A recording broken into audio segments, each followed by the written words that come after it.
नमस्कार, आपण पाहत आहात पुणे लाईव्ह न्यूज। पाहुयात दिवसभरातील ठळक घडामोडी। भरधाव वेगात आलेल्या मोटरसायकलने स्कूटीला धडक दिल्याने झालेल्या अपघातात एका तरुणाचा मृत्यू झाला। ही घटना मंगळवारी 2 सप्टेंबर रोजी रात्री 10:30च्या सुमारास चाकण तळेगाव महामार्गावर घडली। सौरभ नायकुडे, वय वर्ष 22, राहणार माळवाडी, तालुका मावळ असे मृत्यू झालेल्या तरुणाचे नाव आहे। दुचाकी क्रमांक MH12 JR 8192 या वाहनाच्या चालकाच्या विरोधात गुन्हा दाखल करण्यात आला आहे। पिंपरी चिंचवड पोलिसांनी ऑगस्ट महिन्यात काळेवाडीमधील निंबाळकर टोळी, निगडीमधील ढाका बिश्नोई टोळी, आवाड टोळी आणि चिखलीमधील नानावट टोळी या 4 टोळ्यांवर महाराष्ट्र संघटित गुन्हेगारी नियंत्रण अधिनियम म्हणजेच मकोका अंतर्गत कारवाई केली आहे। 3 अट्टल गुन्हेगारांना नागपूर कारागृहात स्थानबद्ध केले आहे, तर 41 गुन्हेगारांना तडीपार केले आहे। आगामी सण, उत्सव आणि निवडणुका शांततेत पार पाडण्यासाठी या कारवाया केल्या आहेत। कारवाया करण्यात आलेल्यांमध्ये खेड तालुक्यातील चाकण, नाणेकरवाडी, कोयाळी या भागातील अट्टल गुन्हेगारांचा समावेश आहे। काळेवाडी परिसरातील निंबाळकर टोळीचा प्रमुख अभिषेक निंबाळकर, त्याचे 7 साथीदार या टोळीवर 7 गंभीर गुन्ह्याची नोंद आहे।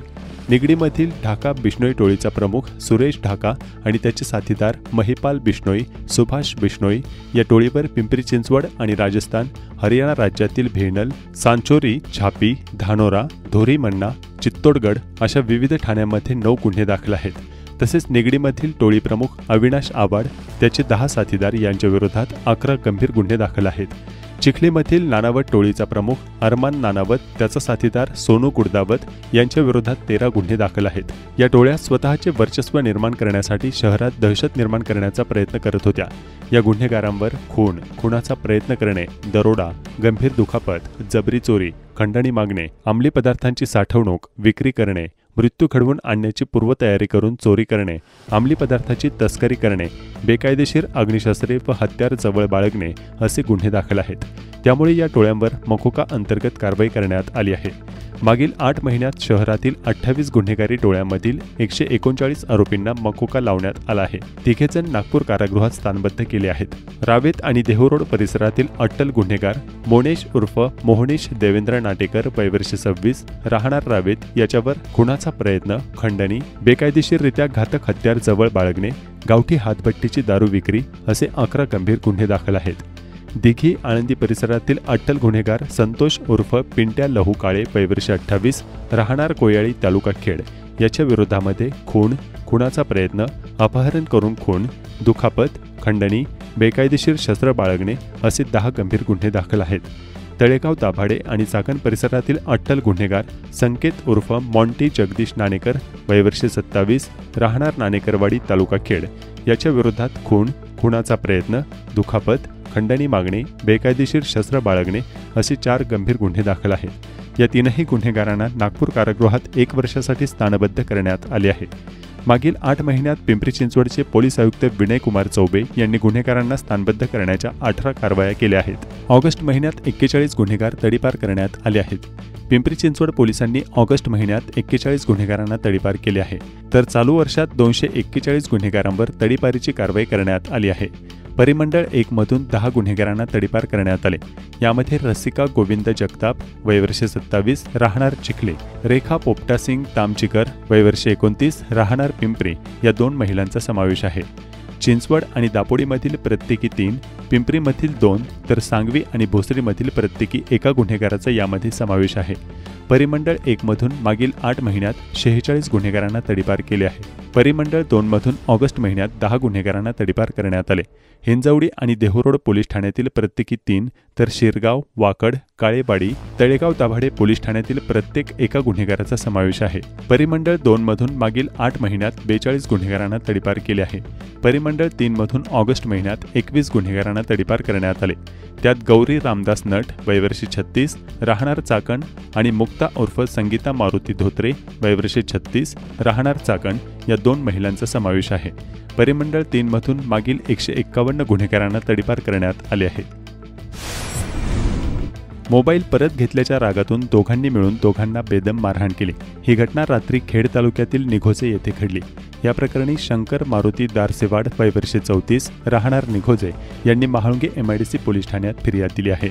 त्यानुसार दिलीप देवराव राठोड पैवर्ष 41 राहणार निखोजे आणि सोन्या उर्फ अभिषेक गणपत जगताप पैवर्ष 24 राहणार निखोजे या दोघांना अटक करण्यात आली आहे। तर म्हाळुंगे MIDC पोलीस याबाबतचा अधिक तपास करत आहेत।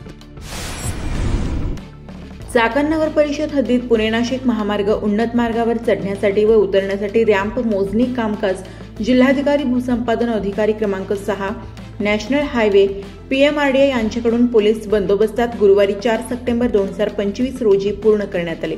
यावेळी मागे जसा गोंधळ होऊन महत्त्वाच्या चौकातील पूल मागे पुढे सरकवले तसे होऊ नये यासाठी बाधित शेतकरी व भूखंडधारक यांनी रॅम्प सुरू व संपतो कुठे याच्या खुणा अधिकारी वर्गाकडून प्रत्यक्ष जागेवर दाखवून घेतल्या।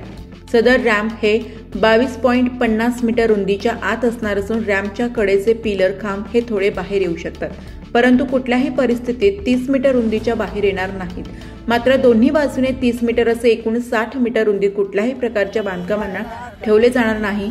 ती सर्व जागा मोकळी करण्यात येईल हे अधिकारी वर्गाने स्पष्ट केले आहे। यावेळी बाधित नागरिक मोठ्या संख्येने उपस्थित होते। खेड तालुक्यातील राज्य मार्गासह ग्रामीण रस्त्यांची अत्यंत दयनीय अवस्था झाल्याचे चित्र पाहावयास मिळत आहे। एसटी महामंडळाच्या बसेसला दररोज रस्त्यांच्या दुरवस्थेचा फटका बसत असल्याने दररोज 4-5 एसटी बसचे टायर पंक्चर, स्प्रिंगा तुटून बस जागेवरच उभ्या ठेवाव्या लागत आहेत। खेड तालुक्याच्या पश्चिम भागातील 40 किलोमीटर अंतरावर दुर्गम भागातील NEA बुद्रुक येथे मुक्कामी चाललेल्या एसटी बसचे पुढील चाक चिखलगाव परिसरात बुधवार दिनांक 3 सप्टेंबर 2025 रोजी पंक्चर झाले। मात्र बसमध्ये पर्यायी दुसरे स्टेपनी चाक नसल्यामुळे चालक वाहकाला रात्रभर रस्त्याच्या कडेला रात्र काढावी लागली। गुरुवारी 4 सप्टेंबर रोजी दुपारी 11:30 वाजता राजगुरुनगरहून चिखलगाव एसटीने स्टेपनी चाक आल्यानंतर दुपारी 12:30 वाजता एसटी बस मार्गस्थ झाली।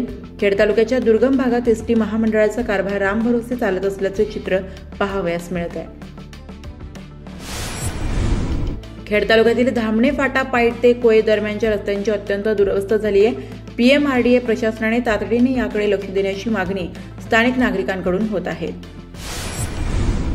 खेड तालुक्यातील शिवम स्वयंरोजगार सेवा सहकारी संस्था मर्यादित या संस्थेच्या अध्यक्षपदी संतोष उर्फ पप्पू राक्षे यांची बिनविरोध निवड करण्यात आली आहे। यावेळी संचालक कैलास काळे, वैभव मलघे, नितीन तनपुरे, विक्रांत गुंडाळ, नीता गव्हाणे, अश्विनी वाजगे उपस्थित होते। निवडणूक अधिकारी म्हणून महिला अधिकारी सौ बगाटे यांनी कामकाज पाहिले। शासनाने विधवा एकल महिलांची समाजात विशेषतः सण, विविध धार्मिक कार्यक्रमातून मिळणारी वागणूक पाहता आता विधवा महिलांचा मान सन्मान मिळावा म्हणून मोठी चळवळ उभी करण्यात आली आहे। हळदी कुंकू समारंभासाठी गावोगावी अशा एकल महिलांचा सन्मान हळदी कुंकवाने महिला बचत गटामार्फत करण्यात येत आहे। गावोगावी विविध सणवार कार्यक्रमातून एकल महिलांच्या हस्ते कार्यक्रम होऊ लागले आहेत। सार्वजनिक गणेशोत्सवातही पुरुषांचा आरतीचा मान आता एकल महिलांना मिळत असल्याचे अत्यंत दिलासादायक चित्र पाहावयास मिळत आहे। यंदा जून महिन्यात मान्सून नेहमीपेक्षा 8-10 दिवस लवकर सक्रिय झाला। जून महिन्यात पेरण्यांना उसंत मिळाली नाही। खरीपातील पेरण्या उशीर झाल्याने 65% पेरण्या झाल्या, तर भात लागवडी भर पावसात कशाबशा घरच्या घरी उरकण्याची वेळ आली। जुलै-ऑगस्टमध्ये पाऊस सक्रिय राहिल्याने यंदा नद्यांनी पूर रेषा ओलांडली होती। सध्या खरीपातील पिके जोमात आहेत। सततच्या पावसाने पिकांमध्ये गवत तण मोठ्या प्रमाणात उगवले आहे। खरीप हंगामात पावसाअभावी पेरण्या न केलेली शेती गवताने भरून गेली आहे। तालुक्याच्या विविध भागात सध्या सोयाबीन पिके फुलोऱ्यात येऊन शेंगा लागणी सुरुवात झाली आहे। भात पिकामधील तण काढण्याची कामे सुरू आहेत। संततधार पावसाअभावी बटाटा लागवडी करणे शक्य झाले नसल्यामुळे यंदा मोठे भांडवल बटाटा पिकासाठी गुंतवण्यात शेतकऱ्यांनी माघार घेतल्याने यंदा बटाटा क्षेत्रात मोठी घसरण झाली असून बटाटा उत्पादनात घट होऊन चांगला बाजारभाव मिळेल अशी अपेक्षा शेतकरी वर्गातून व्यक्त होत आहे। लागवड झालेल्या भागातील बटाटा पिके सध्या फुलोऱ्यात येऊन जोमात आहेत। पश्चिम खोऱ्यातील भात पिके तरारली असून यंदाचे पाण्याची उपलब्धता पाहता पिके शेतकऱ्यांना मालामाल करतील अशी अपेक्षा वर्तवली जात आहे। चाकण शहरात विविध भागात गणपती दर्शनासाठी आणि देखावे पाहण्यासाठी गुरुवारी 4 सप्टेंबर 2025 रोजी नागरिकांची मोठी गर्दी उसळण्याची शक्यता माहिती असताना देखील महावितरणच्या गलताण कारभाराचा फटका गणेश मंडळे व देखावे पाहण्यासाठी आलेल्या गणेश भक्तांना बसला। चाकणमध्ये गुरुवारी सकाळी खंडित झालेला वीज पुरवठा रात्री 11 पर्यंत देखील चाकण परिसरात सुरळीत झाला नव्हता। त्यामुळे शहरात गणेशोत्सवाच्या धामधुमीत असा काळोख पसरला होता। चाकण आंबेठाण रस्त्यावरील सबस्टेशनमध्ये एका खोदकामाच्या वेळी भूमिगत वीज वाहिनीला धक्का लागल्याने संपूर्ण चाकण शहरात रात्री उशिरापर्यंत अंधारात होते। ऐन सणासुदीच्या काळात तरी महावितरणने तारतम्य बाळगण्याची नागरिकांची संतप्त भावना आहे। यंदा सर्वत्र गणेशोत्सवाचा जल्लोष पाहाव्यास मिळत आहे। सध्या 1.5, 5 आणि 7 दिवसांच्या गणपतीसह गौराईंचेही विसर्जन झाले आहे। खेड तालुक्यातील फ्रेंडशिप ग्रुप मोई आयोजित विसर्जन मिरवणूक लक्षवेधी ठरली। मोईचा गावचा राजा फ्रेंडशिप ग्रुप आयोजित विसर्जन मिरवणुकीतील अघोरी शो पाहण्यासाठी स्थानिकांनी मोठी गर्दी केली होती।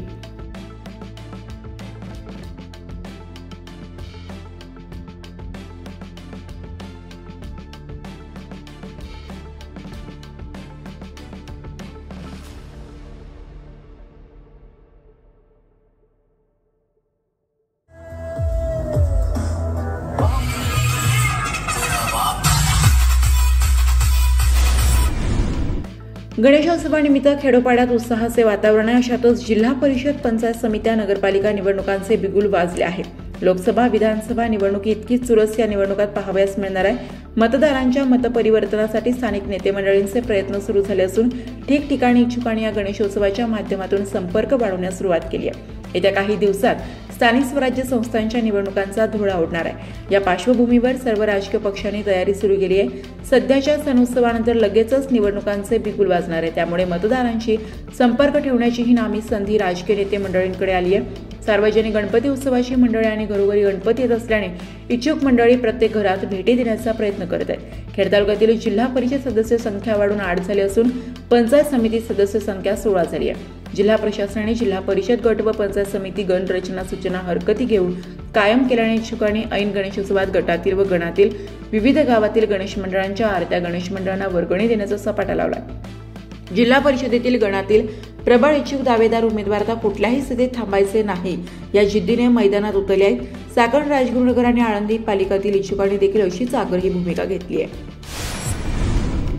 चाकण नगर परिषद प्रभाग रचना सूचना व हरकती घेण्यात आल्या होत्या। याबाबत जिल्हाधिकारी जितेंद्र डोडी यांनी त्यावर प्रत्यक्ष आज सुनावण्या घेतल्या। सदर सुनावणी दरम्यान चाकण नगर परिषद अ वर्ग असल्याबाबत आणि त्यानुसार प्रभाग रचना होऊन बारामती नगर परिषद प्रमाणे लोकप्रतिनिधित्व भेटावे अशी सूचना ॲडव्होकेट निलेश कड, आनंद गायकवाड, दत्तात्रय गोरे व इतर यांनी केली होती। त्या अनुषंगाने त्यांनी जिल्हाधिकारी यांचे समक्ष सविस्तर याबाबतची वस्तुस्थिती कथन करून पुराव्याचे कागदपत्र सादर करून संविधानाने दिलेला अधिकार अशा प्रकारे चुकीची प्रशासकीय प्रभाग रचना कार्यवाही करून नागरिकांवर अन्याय होत आहे अशी बाजू मांडली। याबाबत आता सुनावणी बंद करून प्रकरण निर्णयावर जिल्हाधिकारी यांनी ठेवले आहे। पुणे जिल्हा मध्यवर्ती सहकारी बँकेचा चाकण शाखा यांच्या वतीनं बँकेचा 108वा वर्धापन दिन साजरा करण्यात आला। या दिनानिमित्त सभासद, खातेदार, कर्जदार यांना वृक्ष वाटप करण्यात आलं। यावेळी पुणे जिल्हा सहकारी मध्यवर्ती सहकारी बँक यांच्याकडून खातेदारांना शुभेच्छा देण्यात आल्या। या प्रसंगी बँकेचे अधिकारी, सभासद उपस्थित होते। इंद्रायणी नदीमध्ये सांडपाणी जाऊ नये यासाठी चेंबर आणि नलिका टाकण्याचं काम आळंदी पालिकेकडून सुरू करण्यात आलंय। ओडिशा राज्यातील कटक येथे जवाहरलाल नेहरू इंडोर स्टेडियममध्ये देश पातळीवर झालेल्या राष्ट्रीय तायक्वांडो स्पर्धेत वरिष्ठ आणि सब ज्युनियर गटातील पुणे जिल्ह्यातील खेळाडूंनी दमदार कामगिरी केली। आळंदी येथील श्री ज्ञानेश्वर शिक्षण संस्थेच्या श्री ज्ञानेश्वर विद्यालय व ज्युनियर कॉलेजचे प्राचार्य सूर्यकांत मुंगसे यांना शिक्षण क्षेत्रात केलेल्या उल्लेखनीय कामगिरीबद्दल सावित्रीबाई फुले पुणे विद्यापीठाचे कुलगुरू डॉक्टर सुरेश गोसावी आणि डॉक्टर कल्याण गंगवाल यांच्या हस्ते शिक्षण दिनाच्या निमित्तानं कर्मवीर भाऊराव पाटील पुरस्कारानं सन्मानित करण्यात आलं। गणेशोत्सव काळात रस्त्यावर होणारी प्रचंड गर्दीच्या पार्श्वभूमीवर चाकण शहरात अनेक रस्त्यांवर चाकण पालिकेकडून रस्त्यावरील हातगाडी, पथारी, किरकोळ विक्रेते यांच्यावर कारवाई करण्यात आली।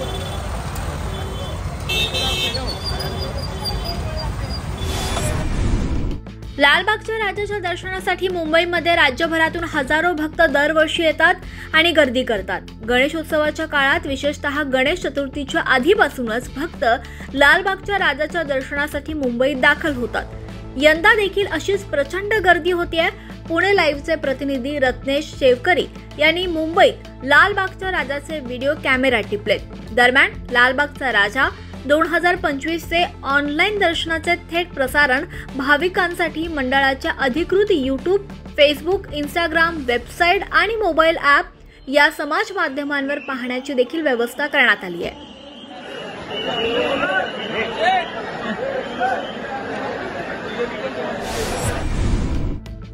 चाकण शिक्षण मंडळाच्या कला व वाणिज्य महाविद्यालयात आयोजित करण्यात आलेला योद्धा शेतकरी युगात्मा शरद जोशी वैचारिक व्याख्यानमाला मोठ्या उत्साहात आणि विद्यार्थ्यांच्या उत्स्फूर्त प्रतिसादानं या कार्यक्रमाचा समारोप झाला। या 3 दिवसीय व्याख्यानमालेतून राज्यातील विचारवंत आणि अभ्यासकांनी शेतकरी, शिक्षण आणि समाजाला भेडसावणाऱ्या विविध प्रश्नांवर मार्गदर्शन केलं। कार्यक्रमाचं आयोजन अभिमन्यू शेलार मित्र परिवार यांच्या वतीनं करण्यात आलं होतं। खेड तालुक्यातील काळूस आरगडे वस्ती येथे गणेश उत्सवाच्या निमित्तानं होम मिनिस्टर हा कार्यक्रम ठेवण्यात आला होता। यामध्ये अनेक शेतकरी महिला आणि मुलींनी सहभाग घेतला। यामध्ये प्रथम क्रमांक रोहिणी बापू पवळे, द्वितीय क्रमांक वर्षा विक्रम पवळे आणि तृतीय क्रमांक मानसी अजित आरगडे यांनी मिळवला।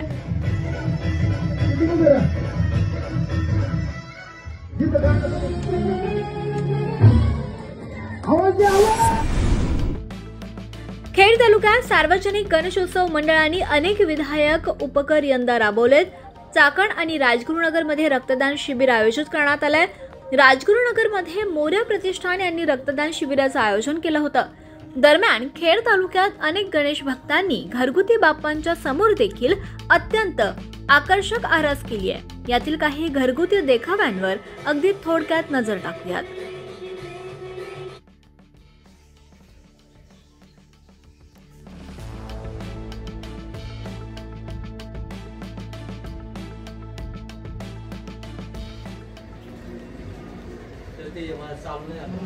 नाही राहू असं